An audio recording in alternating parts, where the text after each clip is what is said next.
others in following my example, brothers, and take note of those who live according to the pattern we gave you. For as I have often told you before, and now say again, even with tears, many live as enemies of the cross of Christ. Their destiny is destruction. Their God is their stomach, and their glory is in their shame.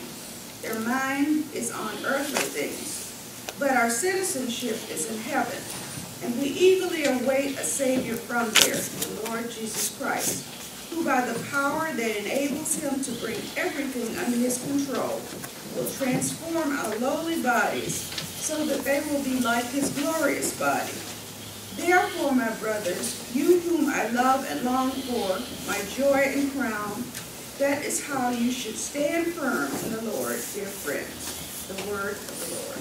Thanks be to God.